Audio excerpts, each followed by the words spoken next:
Hi, my name is Louis, and I'd like to thank Kenbeck and Anderson for the opportunity to present about CESS. For those who have not heard of us, we are cumulus encrypted storage, or better known as CESS, and you may be wondering, what is CESS? So let's dive into it. CESS is part of the movement for decentralized storage utilizing blockchain technology.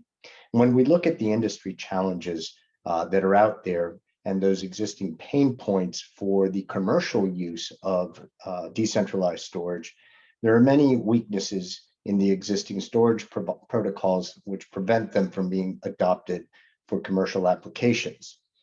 The first of that is possible data loss. Miners can quit, which means your data can be lost. Customers would have to pay more for data assurance and data integrity. And typically, there's only one copy of that data made by default. With regard to inefficient usage of storage space, there's no support for space pooling or space management. And data is only saved on one node, and a large data set can't be saved on a small disk or small node. And there's often slow data retrieval. With no indexing and over-engineered proof schemes, which have time-bounded cryptographic algorithm constraints, these are valuable algorithms, but when used in decentralized environments, they require a great deal of time for encoding and decoding, and you can find yourself waiting minutes and even hours to retrieve data. So CESS believes a new design is required in proof schemes, so they're no longer time-bounded in order to improve the speed of these transactions. As a result, these lead to very limited use cases for commercial application beyond long-term archive storage. CESS, on the other hand, has created a number of different innovations that allow us to enter into the decentralized storage market for high-end commercial requirements. First is high data assurance. We utilize common techniques from existing cloud service providers and apply them to our decentralized storage functionality.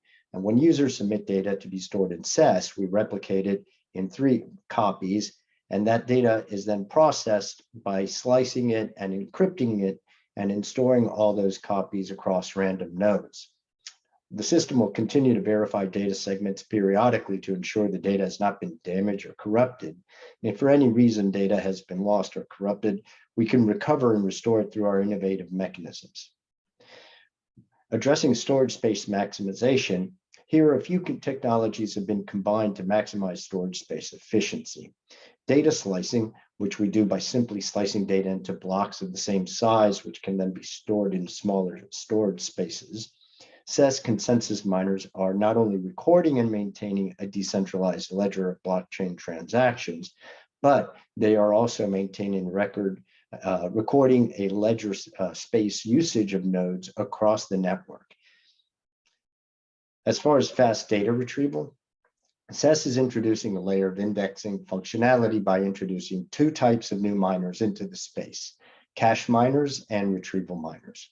We also have redesigned the proof schemes so they are not time-bound. Instead of time-bounding our schemes, we have made the data files to have their own fingerprint after being encrypted, which means the storage nodes cannot manipulate data in any malicious way. This allows CESS to significantly improve the speed at which the network operates and retrieves data. And CESS has shown data can be retrieved and delivered to clients within seconds, a significant improvement from the minutes or hours it takes from other similar systems. We believe this gives us broad usage and functionality for an array of different commercial applications. Let's dive into the CESS architecture. So CESS is logically divided into 3 layers. The first layer is the storage and data functionality layer.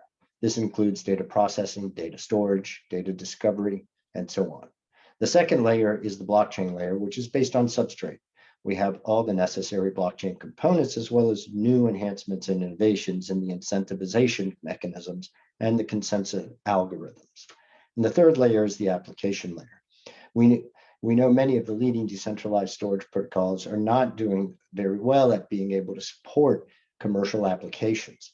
CESS's goal is not only to meet but surpass the minimum standard requirement for commercial applications at large scale.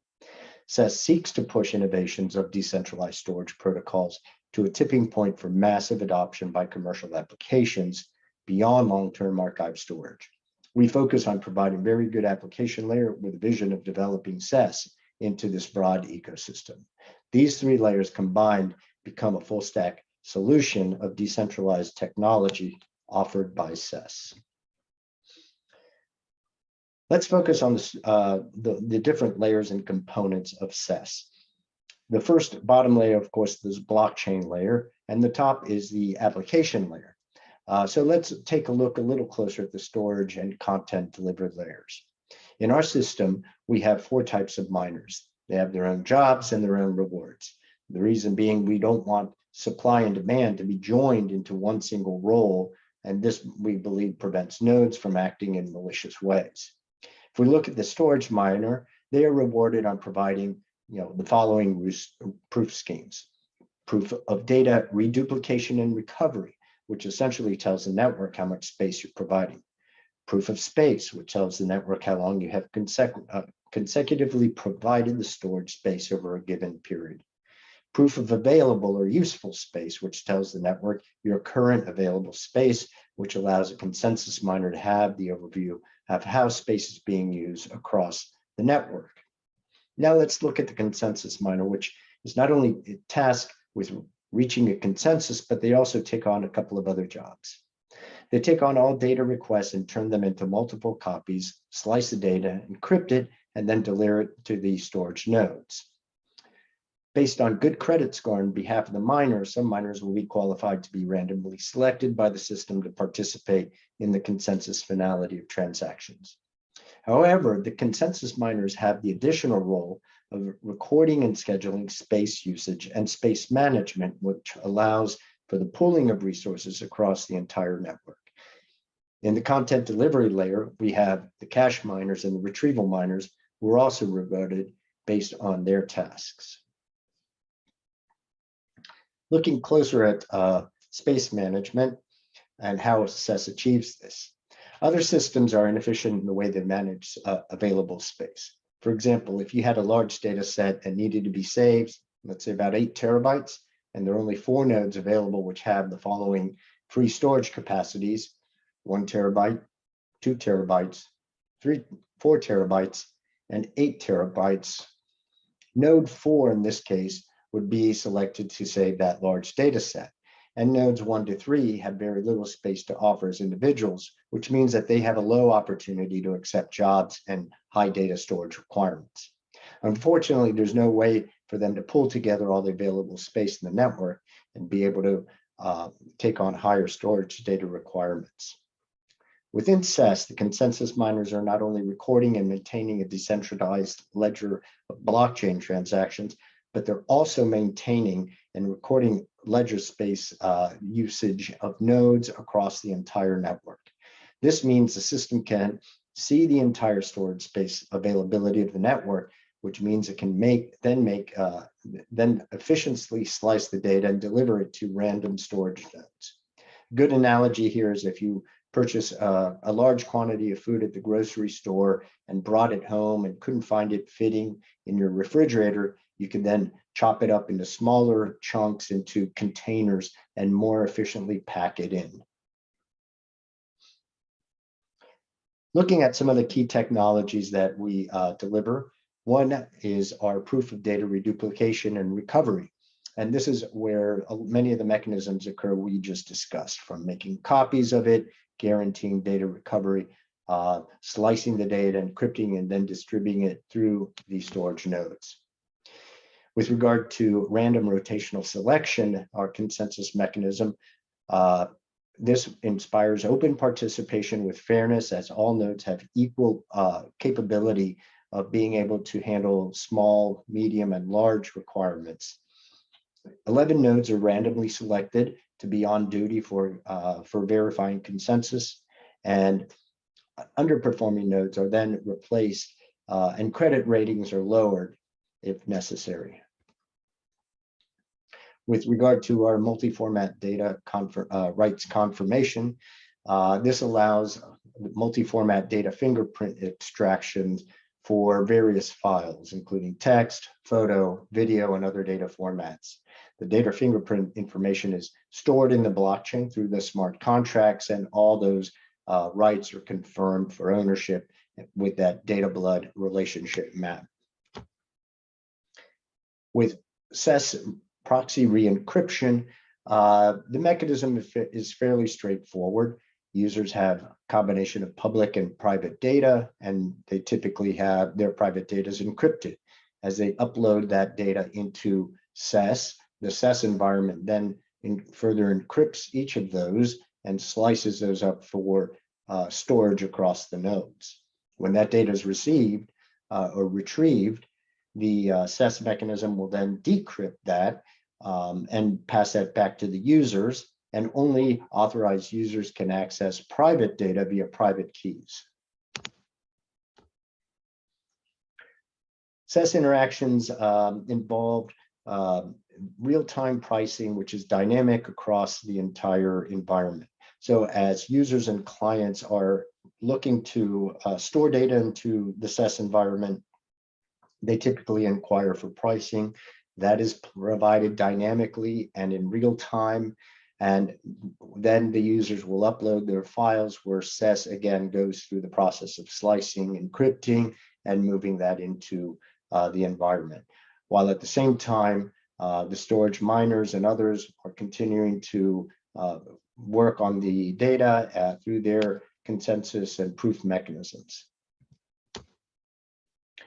Several use cases exist for CESS, including NFT trading platforms such as Utopia. So Utopia is one that will be launching on CESS in the near future, towards the end of the year. This is in addition to the typical network drive applications that we're discussing. But we also see CESS as evolving into the metaverse and gaming environments. And because of the speed and real-time capabilities of CESS, moving also into comprehensive streaming media platforms such as audio and video.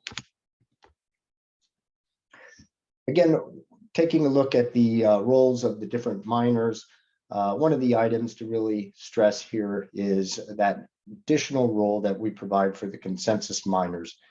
So not only are they recording and maintaining the decentralized ledger of the blockchain, but they're also recording and scheduling space usage of the nodes, which allows for the pooling and the efficiencies of CESS. We're doing a number of things with partners such as PolkaDot. We've done quite a bit of work with them since December, when we won first place in the Asia Pac hackathon for building a better blockchain, all the way through May, with boot camp. And in addition, CESS is building a storage palette for Substrate so that developers in these environments can simply make API calls to the CESS storage palette to use with their applications. And of course, we're not only addressing the Web 3.0 world, but also the traditional Web 2.0 world, where applications of traditional enterprises that would require a high level of storage for data privacy, such applications such as scientific research, medical, financial businesses, manufacturing, and so forth. And here is an overview of the CESS roadmap, and where we are today is we are in this beta phase where we will be launching later on this year. It also shows the past history of some of the innovations that we've developed, the consensus mechanisms and algorithms that we've developed, and where we look in the future as we look to expand CESS into the Web 3.0 decentralized application ecosystem and expanding into streaming media capabilities. And with that, I'd like to thank you very much. I appreciate your time, and I hope you all have a great day.